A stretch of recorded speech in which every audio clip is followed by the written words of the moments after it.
የፎቶ ላይት ሪፍሌክሽን እንደ ተአምር እየተቆጠረ ነው ወገኖቻችን ጋር እስኪ ቪዲዮ ላሳያችሁና ተመልሼ እመጣለሁ። ተመልከቱ ይህንን ተአምር የቅድስት ኪዳነ ምሕረት ምስል በዛፍ ላይ በቆላ ድባ ከተማ ላይ ታይቷል። መልካም የገና በዓል ሜሪ ክሪስማስ ብሎ ለክርስቲያኖች እንኳን አደረሳችሁ ለሚሉ ሙስሊም ወንድሞች እህቶች ይህንን ቪዲዮ ላኩላቸው። የዛሬ 10 ዓመት ሐጅ ሲሄዱ 5 በሬ ይሸጡ ከነበረ ዛሬም ያው 5 በሬ ነው ሸጦ የሚሄዱት። የበሬው ቁጥር አልጨመረም። ማርያም ወንዶችን የመርገመ ደም ወይም የወር አበባ እንዲያዩ እንደምታደርግ ያውቁ ኖረዋል። ከባድ ስህተት ላይ ከመሆናቸው አልፎ አላህ ሱብሓነሁ ወተዓላ መልእክት አስቀምጧል። እስቲ ይህንን ቪዲዮ ተመልክተን እንመለስ። እግዚአብሔር ጾታ የለውም። ጾታ ለፍጥረታት የተሰጠ ስለሆነ የዛሬ 10 ዓመት ሐጅ ሲሄዱ 5 በሬ ይሸጡ ከነበረ ዛሬም ያው 5 በሬ ነው ሸጦ የሚሄዱት። የበሬው ቁጥር አልጨመረም፣ ዋጋው ነው የጨመረው። 5 በሬ ሸጦ ይሄድ ከነበረ የዛሬ 10 ዓመት ዛሬ 700 ሺህም ገብቶ ያው 5ቷን በሬ ነው የሚሸጠው። እንዲሁ በቃ የዋጋ ግሽበቱ እያጋነንን ካልሆነ በስተቀር ምክንያቱም ሌሎች ነገሮች ላይ ያሉብንን የዋጋ ጭማሪዎች ማለት የሆነ ያህል ኪሎግራም የሆነ ኩንታል ቡና ሸጦ የሚሄድ ገበሬ ከነበረ አሁንም እሷን ነው የሚሸጣት። አብዛኞቻችንም ቤትም እናከራይ ከነበረ የ2 ዓመት ክራይ ከነበረ ሐጅ የሚወስድን አሁንም የ2 ዓመቱ ክራይ ነው ሐጅ የሚወስድን። ምክንያቱም 5000 ብር እናከራይ የነበረውን ቤት 50000 ብር እያከራየ ነው። ብቻ ገንዘብ የምናገኝባቸው መንገዶች ሁሉ ሐጁ በጨመረው ልክ ጨምረዋል። ይሄንን ጀነት የሚያስገባን ነገር ይሄ መድኸል ሚን መዳኺል ሸይጣን ነው ብዬ ነው ማስበው። ሸይጣን ነው በዝቶ እንዲታየን ሁሉን ነገር ሳንተው እሱም ብቻ እንድንተው እያደረገን ያለው ማለት። ምክንያቱም ዋጋው ስለጨመረ የተውነው ነገር የለም በዱንያ ጉዳያችን ላይ። እንግዲህ አንድ ጀለቢያም በስንት እንገዛ እንደነበረ እናውቀዋለን። አሁን ዋጋው ሲጨምር አልተውነውም። አይነቱን ኳሊቲውንም አልቀየርንም እኮ የጨመረውን ጨምረን እየገዛን ጤፋችን ሁሉ ነገር ጨምረን ሐጅ ብቻ ገኖ እንዳይታየንና ባረከላሁ ፊኩም አስሉ ዶላር ስለሆነ ሐጅ የሚባለው ነገር ሁሉ ነገሩ እዛ ጋር የሚጨምረው ነገር አውቶማቲክ ነው ይጨምራል። ስለዚህ ነገ ደግሞ የባሰ ቀን ሊመጣ ይችላል። ነገ ደግሞ እችኛው አሁን ያለችው አላህ ሱብሓነሁ ወተዓላ እኛ ጋር ያረጋት ጸጋ ነገ ላትኖር ትችላለች ብሎ እንዲያስብ ህዝባችንን ኡመቱን መልእክቱን እናደርስለት። ባረከላሁ ፊኩም እሱን ነው በዋነኝነት። ምክንያቱም ዛሬ የቻለ ሰው ሁሉ ነገ ከነገ ወዲያ ይችላል ማለት አይደለም። በጤናው ምክንያት ላይችል ይችላል፣ ገንዘቡም ላይኖረው ይችላል፣ በአምን በሰላም ምክንያት ላይችል ይችላል። ሐቂቃ አዳዲስ እየመጡ ያሉ ነገሮችን ህዝባችንን እስቲ እናስታውሰው። ለምሳሌ ዘንድሮ ሐጅ ላይ የተወሰኑ ተላላፊ በሽታዎች ጤና ምርመራ ዋጅብ ሆነ ዘንድሮ። እነዚህ ለጊዜው ያልጎዱት አልጋ ላይ ያላስተኙት በሽታዎች ዘንድሮ ከሐጅ እያቀቡት ነው። ተመርምሮ ጤነኛ ካልሆነ ካላለፈ አይሄድም። ቢኖረው 10 ሚሊዮን ልክፈል ቢል መሄድ አይችልም። እዚህ ነገር ከነገ ወዲያ የሚመጡት እንቅፋቶች ብዙ ሊሆኑ ስለሚችሉ ሐቂቃ ህዝባችንን ደግሞ ጀነቱን ማስታወስ አይደለ ዋናው ኃላፊነታችን፣ የኢማሙም የመጅሊሱም ኃላፊነት። ሐቂቃ ጀነት ሊያስገባው የሚችለው ሊያድነው የሚችለውን ነገር ለማስታወስ እኮ ነው መስጂዱንም ሰርተን ኢማምም አስፈልጎን መጅሊስም አስፈልጎን እየተዋቀርን ያለ ነው። ሌሎች ለግንባታ ጋር ለተያያዙ ከድንጋይና ከአሸዋ ጋር ለተያያዙ ጉዳዮች ሳይሆን የተሰባሰብነው ሐቂቃ ኡመቱን ጀነት ሊያስገቡ የሚችሉ ነገሮችን ለማስታወስ ስለሆነ በዚህ ልክ ልንቀሰቅሰው ይገባል፣ በዚህ ልክ ልንሰራ ይገባል። የመጨረሻ ሰላም አለይኩም እንደምን አረፈዳችሁ። የፎቶ ላይት ሪፍሌክሽን እንደ ተአምር እየተቆጠረ ነው ወገኖቻችን ጋር እስኪ ቪዲዮ ላሳያችሁና ተመልሼ እመጣለሁ። ተመልከቱ ይህንን ተአምር የቅድስት ኪዳነ ምሕረት ምስል በዛፍ ላይ በቆላ ድባ ከተማ ላይ ታይቷል። ይህንን ተአምር ዓለም ሁሉ ይስማ። በምስራቅ ደንቢያ ወረዳ ቆላ ድባ ከተማ የከተማው እምብርት ተብሎ የሚጠራው ኦርቶዶክስ ማህበረሰባችን በሚያሳዝን መልኩ ትንሽ ትልቁን ተአምራት ማለት ይወዳል። በተመሳሳይ ሰዓት በጣም ነው የሚያስቀው። እንግዲህ የመብራት የላይት ሪፍሌክሽኑን እንደ ተአምራት የቆጠሩት በሚያሳዝንና በሚያስደነግጥ ሁኔታ የቆለደባ ከተማ አስተዳደር የሶሻል ሚዲያ ገጹ ላይ ከላይት ጋር ሪፍሌክሽን እንዳደረገ ፖስቶታል እኮ። እዛፉ ስር መብራት አለ።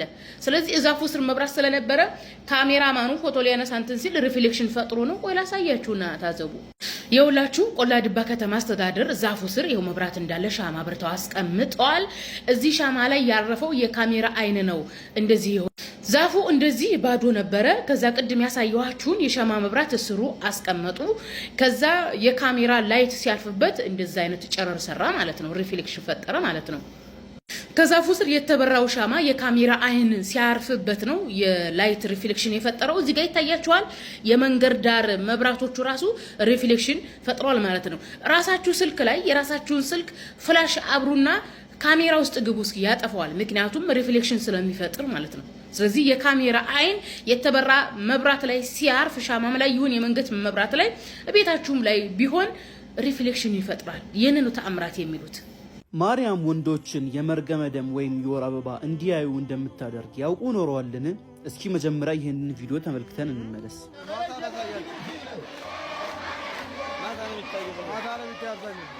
ጥርሴስ ልማዱ ነው አይኔን አታስቂው አሉ። አሰላሙ አለይኩም ያ ጀማ። ሪፖርት እየበዛ ስለሆነ በደንብ ኮፒ ሊንክ ይደረግ። ኦርቶዶክሳውያን ምን ጊዜም በእንደዚህ አይነት መሰል ኢሎጂካል በሆኑ ነገራቶች የታጨቁ ናቸው።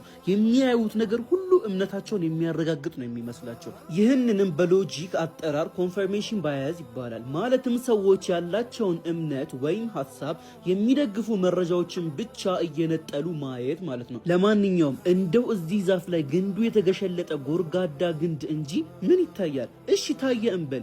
የትኛዋ ስዕል ናት የታየችው? የአርሴማ፣ የክርስቶስ ሳምራ ወይስ የኪዳነ ምህረት ወይስ የማርያም? የትኛዋ ናት እስቲ? የሚገርመው ደግሞ እነዚህ ስዕላት እነሱ እንዳልሆኑና በኢማጂኔሽን የተሳሉ እንደሆነ ይነገራል። እስቲ ይህንን ቪዲዮ ተመልክተን እንመለስ። በነገራችን ላይ በኢትዮጵያ ኦርቶዶክስ ተዋሕዶ ቤተክርስቲያን ታይቶ የተሳለ አንድም ስዕል የለም። አይደለም የሥላሴ የመላእክትም የጻድቃንም የሰማዕታትም የድንግል ማርያምም የሁሉም ስዕላት ታይተው ይህን ይመስላሉ ተብሎ አይደለም የሚሳሉት። ለመሳልም መታየት ቅድመ ሁኔታ ሆኖ አያውቅ። ለምሳሌ መላእክት አይታዩ፣ አይጨበጡም፣ አይዳሰሱ። በተገለጡባቸው ጊዜያት በተገለጡባቸው ሁኔታዎች ወይም ደግሞ በውክልና ይሳላሉ እንጂ የተሳለው አካል ይህንን ይመስላል ተብሎ ተስሎ አያውቅም። ታዲያ ሰዎች በሐሳባቸውና በኢማጂኔሽናቸው የሳሉት ስዕል ከሆነ እነሱ አይደሉም ማለት ነው። የሚገርመው ደግሞ ለነዚህ ቅዱሳን ስዕላት ለተባሉት መሰገዱ፣ ለነሱ አምልኮት መቅረቡ ነው። በኦሪት ዘጸአት ምዕራፍ 20 ቁጥር 4 ላይ እግዚአብሔር ለማንኛውም ስዕል ጣዖት አድርገህ አትስራ አትስገድ ብሎ ሳለ ኦርቶዶክሳውያን ግን በተቃራኒው ይህንን ሲያደርጉ ይታያሉ። ለማንኛውም በቦታው ላይ ስትሄዱ በተለይ ወንዶች ጠንቀቅ በሉ። ምክንያቱም ማርያም ወንዶች ወንጀል ሰርተው ወደ ቤተ መቅደሷ ከገቡ የወር አበባ የመርገመ ደም እንዲያዩ እንደምታደርግ በተአምረ ማርያም ላይ ተቀምጧል። ተአምረ ማርያም 59ኛው ተአምር ቁጥር 9 ያ ሰው መልአኩ በገሰጸኝ ጊዜ በእኔ ይህ ደዌ አደረብኝና የሴቶችን መርገመ ደም ያዘኝ ብሎ ያገኘውን ነገር ተናገረ። ያም ሰው ኃጢአት ሰርቼ ወደ ቤተ ክርስቲያኗ በገባው ጊዜ እመቤቴ ማርያም ያደረገችኝን እዩ ብሎ እየነገረ አገር ለአገር ቦታ ለቦታ ገበያ ለገበያ ሲዞ ኖረ። እንግዲህ ማርያም እንደዚህ አይነት ነገር ወንዶች ላይ እንዲከሰት የምታደርግ ናት። ታዲያ ወንዶች አደራችሁን እዚያ ቦታ ላይ ስትሄዱ ጠንቀቅ በሉ። ለማንኛውም በዚሁ ላብቃ። አላሁል ሙስተዓን። ወሰላሙ አለይኩም። እስቲ ይህንን ቪዲዮ ተመልክተን እንመለስ። እግዚአብሔር ጾታ የለውም። ጾታ ለፍጥረታት የተሰጠ ስለሆነ አንቺ ስላሴ እንላለን፣ አንተ ስላሴ እንላለን። ለስላሴ ጾታ የላቸውም። እንኳን ለስላሴ ለመላእክት ጾታ የላቸውም። የወንድም የሴትም ጾታ የላቸውም። እንኳን ለመላእክት ለሰው ነፍስ የወንድም የሴትም ጾታ የላቸውም። ስለዚህ ምንድነው እግዚአብሔርን ረቂቅ አካል አለው። ያንን አካል አባ ሕርያቆስ ሲናገር ምን ይላል? አልቦቱ ለመለኮት የማን ወጸጋም፣ ለመለኮት ቀኝም ግራም የለውም። ላይል ወታይት፣ ላይም የለውም ታችም የለውም። መልክታችሁ ከሆነ አምላክ ጾታ የለውም እያለ ነው። ግን ይሄ የምትመለከቱት መጽሐፈ ምዕላድ ላይ እንግዲህ እንደምታነቡት ነው። ሄዶ አብ ወልድ መንፈስ ቅዱስን እንደሚመስሉ ይናገርና ከዛም በአጠቃላይ ያላቸውን ነገራቶች ሲናገር ቤልቶች ብሎ ይናገራል። ያው ል የምትለዋ የለችም፣ ቤቶች ብሎ ነው ያስቀመጠው። ያው ል ነው የምትጨምሩት እና እሷ አለች። እንዲሁም ይሄ መጽሐፍ ላይ ያው የምትመለከቱት መልክዓ ሥላሴ ላይ ምን ይላል? በሚደክም ሰው አንደበት ከንፈር ለሚመሰገን የውስጥ ሰውነታችሁ ሰላምታ ይገባላል። ምን ማለት ነው የውስጥ ሰውነት ማለት? እና የነገሩ ጾታ ከልኩ መሻገር አይችልም ምናምን አይቻልም ምናምን እያለ ይናገራሉና የውስጥ ሰውነታችሁ ይላል። አንድ ይሄን ራሱን ተዋቸው ቢባል ኢየሱስ ክርስቶስ ወንድ አልነበረም ወይ? ስለዚህ አምላክ አይደለም ነው እንግዲህ ትክክል ነው። አሁን ይሄ አምላክ እንግዲህ ወንድም ወልድ ማለት ራሱ እኮ ወንድ ልጅ ማለት ነው አይደል? ልጅ ማለት አይደለም ወንድ ልጅ ማለት ነው ወልድ ማለት። ስለዚህ ወንድ ነው ሲምፕሊ እንዴት ነው የሚያዩት ለማለት ነው መምህር። መልካም የገና በዓል ሜሪ ክሪስማስ ብለው ለክርስቲያኖች እንኳን አደረሳችሁ ለሚሉ ሙስሊም ወንድሞች እህቶች ይህንን ቪዲዮ ላኩላቸው። አንድ ሙስሊም ለክርስቲያኖች እንኳን ለገና በዓል በሰላም አደረሳችሁ ሲል እንዲህ እንዳለ ይቁጠር። ያ ረብ ጌታዬ ሆይ ባንተ አምናለሁ። አንተ አንድና አንድ ብቻ ነህ። አንተ የሁሉ መጠጊያ ነህ። ነገር ግን በዓመት ውስጥ በመጀመሪያው ቀን ወይም በመጨረሻው ቀን እንዲህ እንድል ፍቀድልኝ። በዚህ ንግግርህ አላምንም። ቢቁል ሁወ አላሁ አሐድ አላሁ ሰመድ ለም የሊድ ወለም ይውለድ ወለም የኩን ለሁ ኩፉወን አሐድ ቁል በል ሁወ አላሁ አሐድ እርሱ አላህ አንድ ነው። አላሁ ሰመድ አላህ የሁሉ መጠጊያ ነው። ለም የሊድ ወለም ይውለድ አልወለደም አልተወለደምም። ወለም የኩን ለሁ ኩፉወን አሐድ ለእርሱም አንድም ብጤ የለውም በሚለው ንግግር አላምንም እያለ ነው። ሙስሊሞች እንደ ቀላል የምንቆጥረው ነገር አላህ ዘንድ እጅግ እጅግ ከባድ ነው። አንተ ሙስሊም እስከሆንክ ድረስ እንደ ሙስሊም ነው መሆን ያለብህ። አንተ አማኝ እስከሆንክ ድረስ እንደ አማኝ ነው መሆን ያለብህ። ሰውን ለማስደሰት ብለህ አላህን ማስቆጣት የለብህም። አላህን ሱብሓነሁ ወተዓላ በብቸኝነት ነው መገዛት ያለብህ። በብቸኝነትም አላህ የምትገዛው በምላስህም ነው። በዚህ ምላስህ ለምትናገረው እያንዳንዱ ንግግር መጠንቀቅ አለብህ። አንተ አላህን በብቸኝነት ነው የምትገዛው። በብቸኝነት ስትገዛው ደግሞ በምላስህም ነው፣ በተግባርህም ነው፣ በቀልብህም ነው። ቀልብህ ላይ ባለው እምነትህም ነው። እንኳን ለገና በዓል አደረሳችሁ እያሉ ጓደኞቻቸው፣ ዘመድ አዝማዶችን፣ ጎረቤቶቻቸው ምናምን መልካም ምኞት የተመኙ የመሰላቸው ይህንን ቃል ወይም ለበዓላቶቻቸው ሁሉ እንዲህ ያለውን ነገር የሚናገሩ ሙስሊም ወንድም እህቶቻችን መልካም ነገር አስበው ሊሆን ይችላል። መልካም ምኞት እንደሆነ ተሰምቷቸው ሊሆን ይችላል። እነዛኞቹም ደግሞ በኢድ በአረፋ በተለያዩ በዓላቶቻችን ላይ ልክ እንዲህ ያለን ነገር መልካም ምኞትን ስለሚገልጹ ያንን ምላሽ ለማድረግና ማህበራዊ ህይወትን ለማጠናከር መልካም ነገርን አስበው አልመውበት ሊሆን ይችላል። ነገር ግን ከባድ ስህተት ላይ ከመሆናቸው አልፎ አላህ ሱብሓነሁ ወተዓላ መልእክት አስቀምጦላቸዋል። ምን ይላል? አዑዙ ቢላሂ ሚነ ሸይጣኒ ረጂም ቢስሚላሂ ረህማኒ ረሂም ቁል ሁወ አላሁ አሐድ አላሁ ሰመድ ለም የሊድ ወለም የውለድ ወለም የኩን ለሁ ኩፉወን አሐድ በል እርሱ አላህ አንድ ነው፣ የሁሉ መጠጊያ ነው፣ አይወልድም አይወለድም። ገና ማለት አላህ ሱብሓነሁ ወተዓላ ኢየሱስን ጌታ ብለው ስለሚሉት ማለት ነው። ጌታችን የተወለደበት ቀን ነው ብለው የሚያመልኩት አላህ ደግሞ እንደ ስድብ እንደ ፌስቅ አድርጎ የተናገረው ፍጹም የሆነ አመፅ ነው። አላህ ላይ የሚታመፅ አመፅ ነው። እኛ ሙስሊሞች ነን ነገሩን የምንመለከተው ከኢስላም መነጽር ነው። ለምን ሁለት ጌታ የለም። ስለዚህ እነርሱ የራሳቸውን ጌታ ነው እንደዛ ያሉት፣ እኛ የራሳችንን ጌታ የሚባል ጌትነት የለም።